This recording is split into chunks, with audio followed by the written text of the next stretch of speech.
A Saudi-Pakistani alliance is emerging in the heart of a shifting Middle East, with strategic implications that go beyond conventional agreements.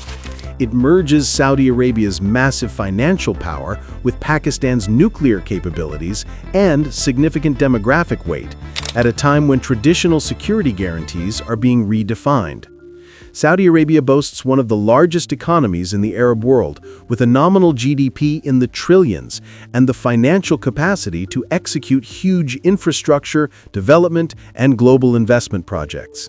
Meanwhile, Pakistan has not only conventional weaponry, but also a nuclear arsenal estimated at around 170 warheads, with the potential to reach 200 in the coming years. Its organized military, integrated security structure, and population exceeding 240 million make it one of the largest human resource powers among Islamic nations. Saudi Arabia's population of approximately 36 million adds a potent mix of wealth, nuclear deterrence, and manpower to the alliance. The agreement, signed in Riyadh on September 17, 2025, between Saudi Crown Prince Mohammed bin Salman and Pakistani Prime Minister Shahbaz Sharif, marks a turning point in Arab-Islamic strategic relations. It stipulates that an attack on one country is considered an attack on both, with joint deterrence measures and institutionalized cooperation in defense, disaster response, and shared security challenges. This pact did not arise in a vacuum, but within a turbulent regional environment marked by growing unease over the waning absolute protection the United States once provided to Arab capitals. Israel's attack on Doha on September 9, 2025, targeting a Hamas leadership meeting and killing several security personnel, was a watershed moment that sparked both international and domestic outrage. Qatar's sovereignty appeared violated without meaningful deterrence, and the U.S. response was limited to verbal condemnation.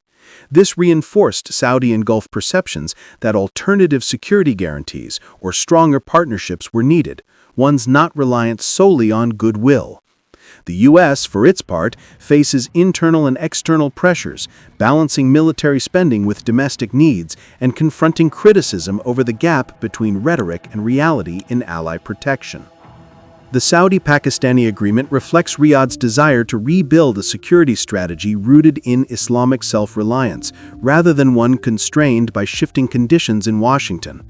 It also signals Pakistan's ambition to leverage its nuclear arsenal and geostrategic position to elevate its political influence in the Islamic world, especially amid internal economic pressures and a belief that a partnership with a nation like Saudi Arabia can bolster both military and economic capabilities.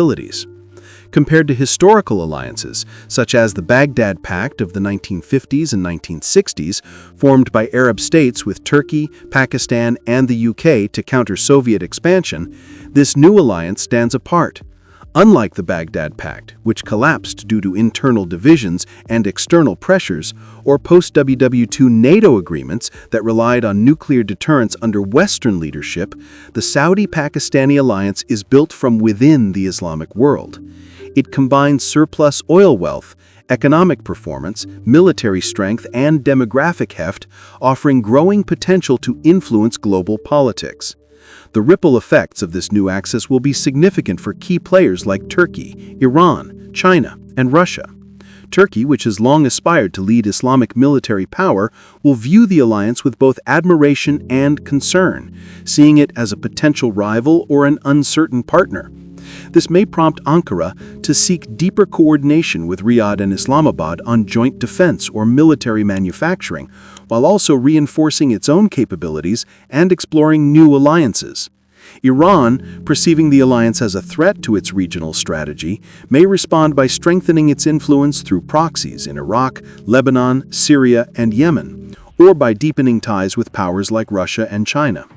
It may also engage with Islamic factions that view the Saudi-Pakistani axis as a competing Islamic bloc, potentially fueling regional tensions or a mid-level arms race, particularly in ballistic missiles, air defense, intelligence, and low-cost but impactful offensive capabilities.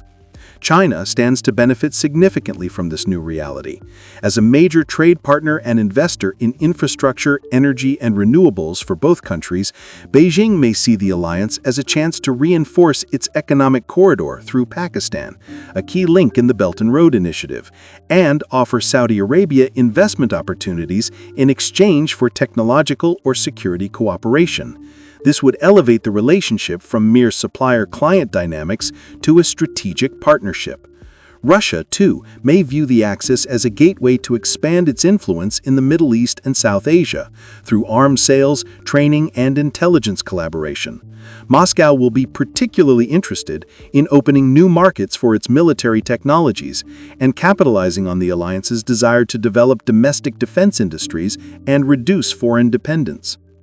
The future likely holds a rise in decentralized regional alliances, with the U.S. still influential but no longer the sole guarantor. Saudi Arabia, Pakistan, and others will need to maintain a delicate balance between international partnerships and absolute sovereignty, ensuring foreign cooperation does not compromise domestic decision-making or values. Building trust among Islamic nations will be a challenge, requiring joint institutions, unified political coordination, crisis management frameworks, and real, not theoretical, deterrence capabilities. In the coming decade, this partnership may expand to include defense alliances with countries like Turkey, Malaysia, and even some African Islamic states. Joint programs in military manufacturing, defense systems, aviation, and possibly strategic missile launches or advanced air defenses could emerge. Even without a shared nuclear program, the alliance may leverage Pakistan's nuclear deterrent as a strategic asset. Saudi decision-makers will need to balance their leadership ambitions with internal stability, financial costs, and unpredictable global shifts. The Saudi-Pakistani alliance represents more than a fleeting defense agreement. It is a declaration of a new axis poised to fill the void left by declining American security guarantees. It embodies a profound connection between Islamic sovereignty and military, economic, and demographic power. This is an attempt to write a new chapter in the international relations of the Middle East and South Asia, one that may be challenging but carries immense potential to reshape the landscape, not as a choice between East or West, but as a coalition seeking to make Islam a self-reliant force and security a construct built from within the Islamic world itself.